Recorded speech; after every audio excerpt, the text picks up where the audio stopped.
On this edition of NewsTeam Boulder for Thursday, April 15, 2021. One vaccine is put on pause after reports of blood clotting. Police brutality is stirring up emotions. And CU students compete to build a house that sells energy back to the grid. All this and more on NewsTeam Boulder.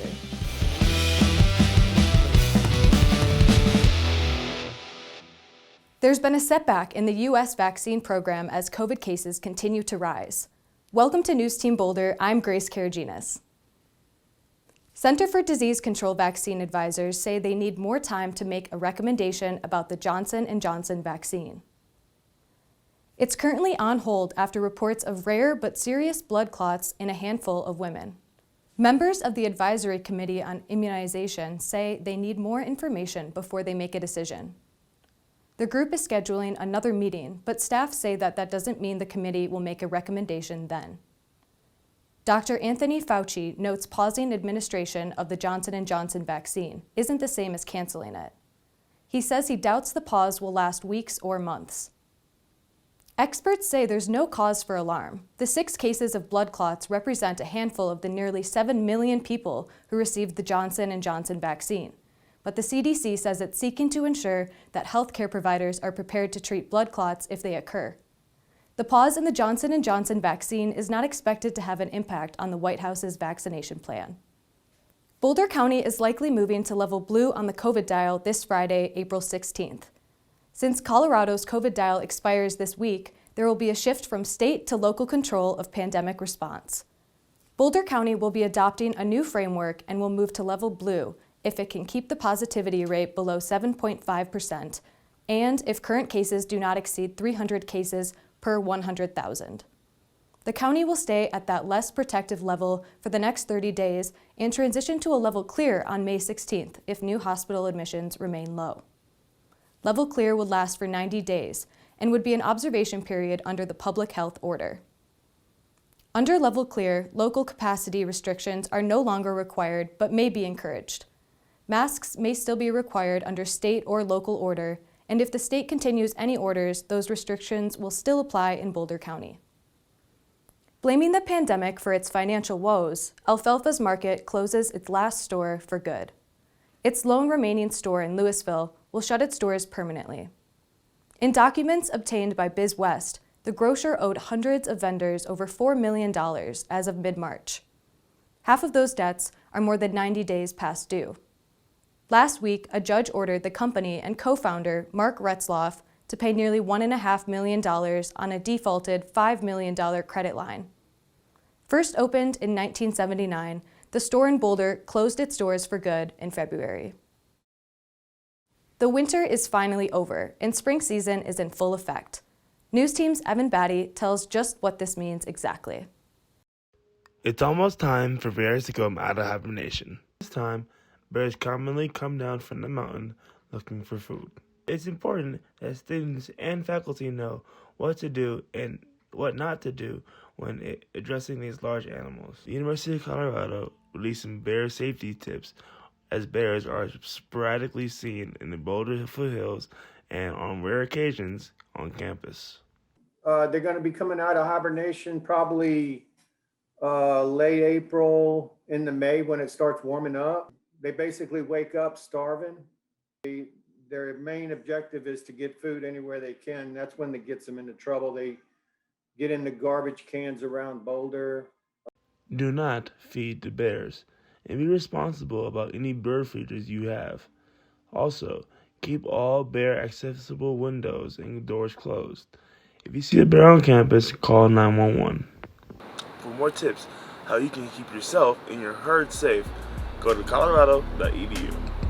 Coming up, CU is looking to add new residence halls to campus. And later, a group of students participate in a challenge to come up with an achievable mountain housing solution.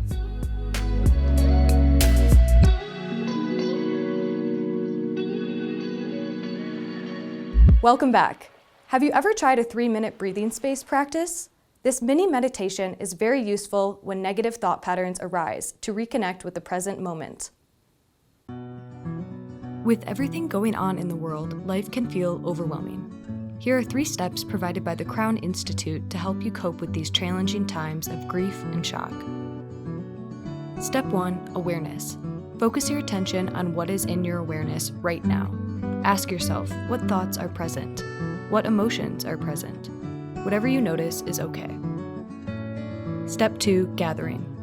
Allow your thoughts, emotions, and physical sensations to fade to the background of your awareness. Redirect your attention on your breathing and gather it at the belly. Follow the breath all the way in and then all the way out. Step 3. Expanding. Now expand your awareness around the feelings of breathing at the belly. Make sure your focus includes the body as a whole in this moment. By doing this, you should bring a more centered and expanded awareness to the next moments of your day. Take things one step at a time. It's time for the next generation of CU buffs to get excited about the university improving their living spaces. The University of Colorado Boulder is setting its sights on developing plans to build 2 new residence halls near Athens and 17th Street. The halls are estimated to house about 750 students. The planning will allow older residence halls to undergo renovations. Yeah, I definitely think it is a good idea. I also think it would be a good idea to even once the other residence halls are renovated, keeping them open and for normal residence hall use. This will be a longer project, planning to start construction in 2023 and having students move in August of 2025.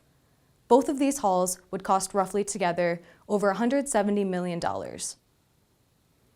Former Minneapolis police officer Derek Chauvin, who is charged with the death of George Floyd, says he will not testify in his own defense at the trial.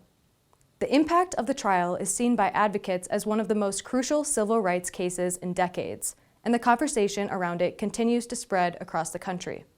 Chauvin invoked his Fifth Amendment right to remain silent, which has sparked a tense debate on the issue. I will invoke my Fifth Amendment privilege today.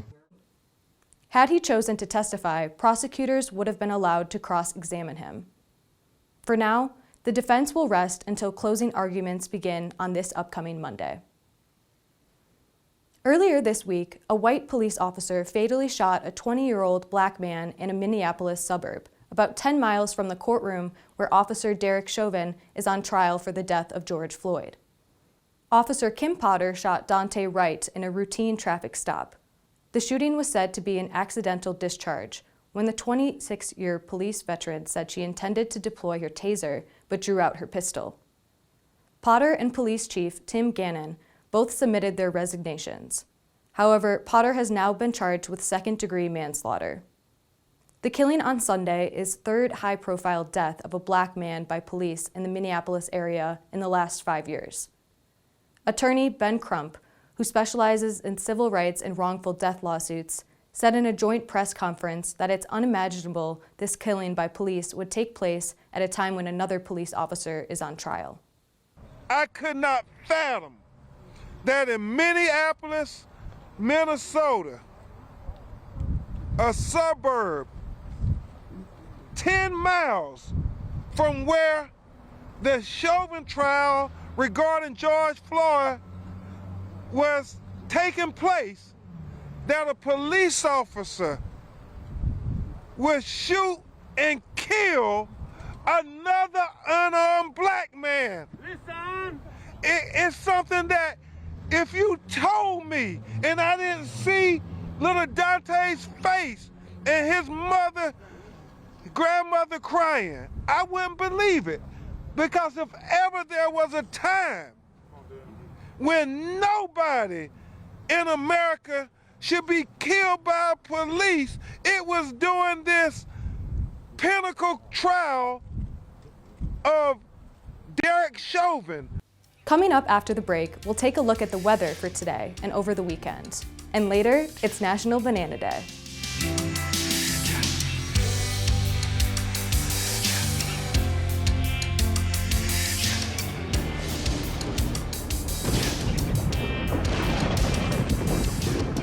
The cold weather returns as a trough, or large area of low atmospheric pressure, positions itself over the western U.S. and will enter Colorado later this afternoon. Significant cloud cover over Boulder will result in a high of 39 today with periods of light rain and snow. We can expect between 3 to 5 inches of snow in total by tonight. Friday is looking pretty similar with cloudy skies and more snow showers. The high will be 37 with a low of 28 later that night. Snow accumulations for the day will be less than an inch. Departing low pressure on Friday will have snow showers lingering into the weekend. Saturday will have snow showers scattered about the area and will have about a high of 39. Conditions should clear that night and cool down to about 23 degrees. Sunday will be a nice change since it will be sunny with a high of 50 and light winds. A clear night will follow that day with a low of 33. And then looking at Monday of next week, another trough will move through, resulting in more rain and snow. It will be a high of 40 and a low of 20 at night, with total snow accumulations between 1 to 3 inches. Coming up, we'll take a look at how a group of CU Boulder students aim to make housing more sustainable.